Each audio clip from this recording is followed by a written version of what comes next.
It was just another warm June night in Salt Lake City, Utah. Calm, quiet, and completely ordinary. The kind of night that feels safe.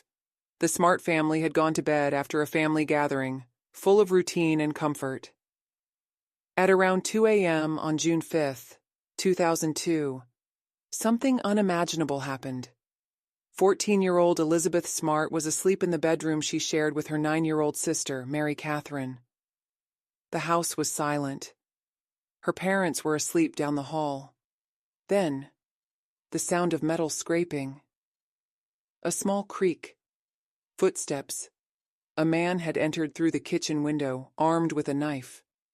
He was calm, focused, controlled. He crept through the house, straight to Elizabeth's room, as if he had done this before.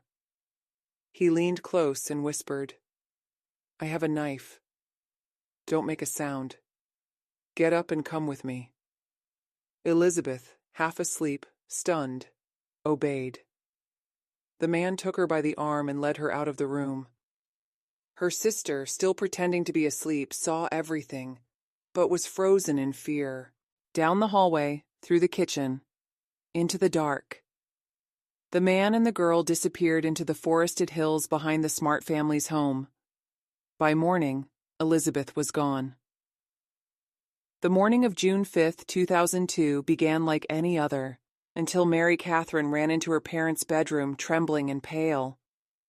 "Elizabeth is gone," she whispered.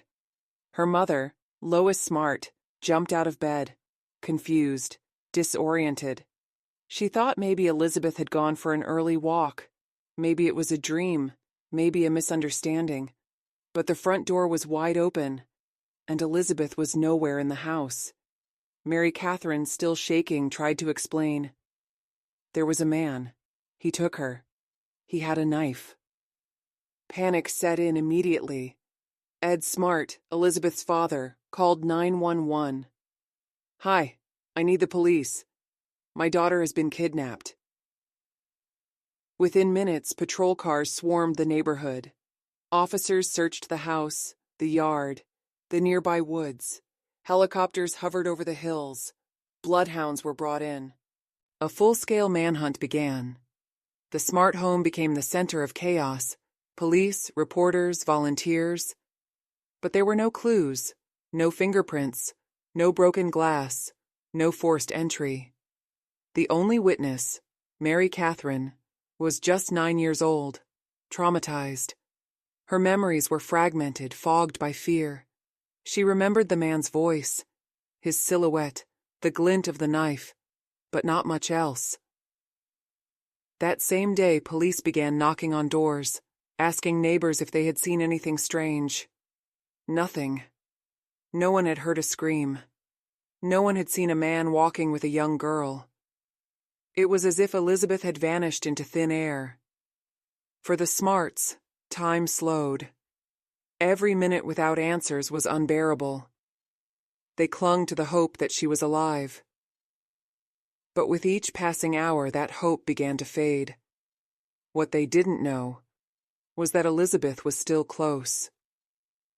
Just a few miles away, hidden in the Wasatch Mountains, a crude camp had been set up. Tents, tarps, rope, a bucket for water. There, in silence, Elizabeth Smart sat, chained to a tree. In the hidden camp deep in the Utah foothills, Elizabeth Smart sat trembling. The man who had taken her was no ordinary kidnapper. He called himself Emmanuel, but his real name was Brian David Mitchell, a self-proclaimed prophet who believed he was chosen by God to take wives. He was dressed in robes, barefoot, with a wild beard and piercing eyes. His partner, a woman named Wanda Barzee, was quiet, cold, and obedient. She followed Mitchell's every word, calling him the servant of the Lord. Within hours of bringing Elizabeth to the camp, Mitchell told her she was to become his wife. She was 14, he was 49. He performed a mock marriage ceremony, reciting scripture and twisted religious vows. Elizabeth stood frozen, terrified, and disconnected from reality. She was chained to a metal cable, her movement restricted to just a few feet.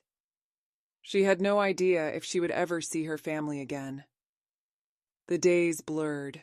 Mitchell would leave the camp for long periods, scavenging, preaching on street corners, or looking for supplies. When he returned, he often came back rambling about prophecy, the apocalypse, and his divine mission. Elizabeth, meanwhile, was trapped in psychological and physical captivity. Mitchell controlled everything: what she wore, what she ate, when she could speak. He forced her to wear long robes and a veil that covered her face entirely, rendering her unrecognizable. He even changed her name to Shir-Jashub, from a passage in the Bible. But despite the fear and trauma, Elizabeth's mind stayed sharp. She listened, she observed, she learned what Mitchell believed, and how he thought. She knew that surviving meant staying quiet, adapting, and waiting. She buried her fear and played the role he expected, while hoping, praying, for a way out. Back in Salt Lake City, the search had exploded into a national story. The Smart family appeared on TV. Flyers with Elizabeth's face were everywhere. But with no ransom demand, no contact, and no suspects, the case was stalling. And worse, suspicion was starting to turn inward. As the days turned into weeks, frustration gripped the community. Thousands of flyers had been posted. Volunteers had scoured the hills, trails, and city blocks. But there were no answers. And without answers, people began to speculate. The media, once sympathetic, turned hungry. They needed a narrative, and without a clear villain, they looked to the family. News headlines began to shift from missing girl to family under scrutiny. The police, under pressure to produce results, started looking inward. They questioned Elizabeth's parents, repeatedly. Did they have enemies? Was there a troubled relative? A family secret? And then, a suspect emerged, Richard Ricci, a former handyman who had worked in the Smart home months before the kidnapping. He had a criminal record. He had keys to the house. He had been fired. To investigators, it made sense. Ricci was arrested on an unrelated parole violation and questioned about Elizabeth. He denied everything, but the media didn't care. His mugshot was everywhere. Talk shows dissected his life. The public latched onto his face. To many, he was guilty. Case closed. Elizabeth's family wasn't so sure. Mary Catherine, the only witness, said the voice of the man who took Elizabeth didn't sound like Ricci. But she was just 9 years old, and no one was listening. Then, just 2 months after Elizabeth vanished, Ricci died suddenly in prison from a brain aneurysm. It was a shocking twist. The man everyone had believed was guilty was gone, and the case was no closer to being solved. Meanwhile, Elizabeth was still alive, still in the mountains, still in captivity. She heard radio broadcasts when Mitchell left it playing. She heard her name mentioned. She knew the world was looking for her, but no one knew where to find her. And Mitchell grew more reckless. He believed his mission was expanding. He told Elizabeth he would soon take another wife. He began scouting for another girl. Elizabeth feared for whoever he chose, and she feared what he might do next. Months had passed. Elizabeth had now spent an entire summer, fall, and most of the winter in captivity. Snow fell on the mountains of Utah. The camp remained hidden. Brian David Mitchell continued his cycle of manipulation, religious delusions, and threats. He kept Elizabeth in rags, veiled and silent. To the world, she had vanished. But far from the camp, a memory was stirring. Mary Catherine Smart, now 10 years old, had been haunted by the night her sister disappeared. Over and over, she replayed it in her mind, the sound of his voice, his height, his movements. Something about him felt familiar. Then one day, it clicked. She ran to her parents, breathless. "I think I know who it was. I think it was the man who worked on the roof, the one who called himself Emmanuel." The Smarts froze. Emmanuel. They remembered him. A drifter, a self-proclaimed prophet Ed Smart had hired to do odd jobs. No last name, no ID, just a beard, scriptures, and stories of visions. The name meant nothing to police. But to the Smarts, it was a lead. They found an old photograph, blurry, low resolution, taken during a family activity. And in the background, there he was, the man, Mitchell. The Smarts held a press conference. "We believe the man who took Elizabeth is Brian David Mitchell, also known as Emmanuel." They pleaded with the public, "If anyone sees this man, please, please call the authorities." For the first time in months, the investigation had a face, a name, a direction, and it worked. Mitchell, oblivious to the mounting pressure, had taken Elizabeth out of hiding. He believed he was untouchable. He began walking with her, fully veiled, through the streets of Salt Lake City. They begged for money, spoke of visions, preached to strangers. And then, on March 12, 2003, 9 months after she had vanished, a miracle happened. A man recognized Mitchell from the media coverage. He called the police. Within minutes, squad cars surrounded them. Officers approached the girl in the veil. "What's your name?" No answer. "Are you Elizabeth Smart?" Silence. But then her lips quivered. "Yes." When Elizabeth whispered yes, time seemed to freeze. The officers, stunned but focused, quickly took Mitchell and Wanda Barzee into custody.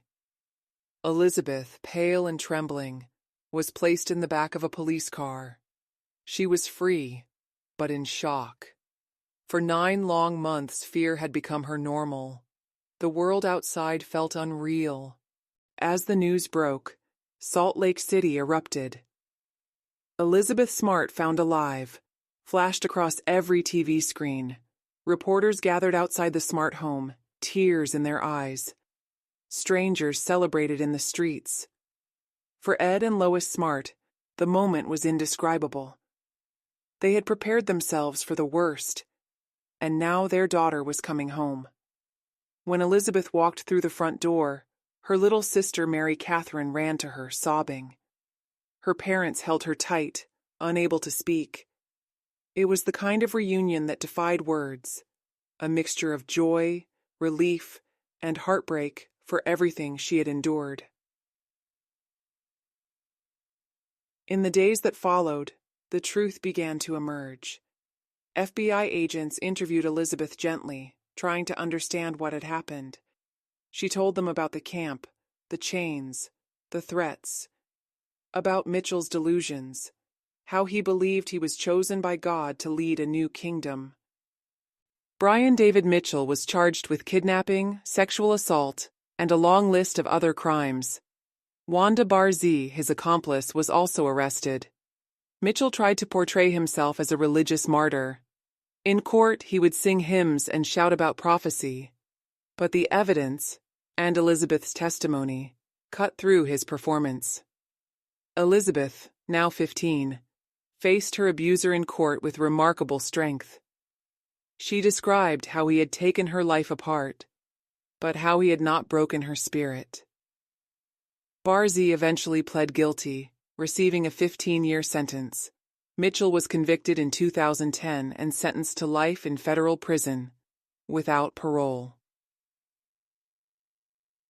Elizabeth's life was never the same, but she refused to be defined by what happened to her. She became an advocate for survivors of abduction and abuse, speaking openly about trauma and recovery. Her story inspired millions, a reminder that even in the darkest moments, hope and resilience can prevail. Today, Elizabeth Smart is a mother, an author, and a voice for those who can't speak.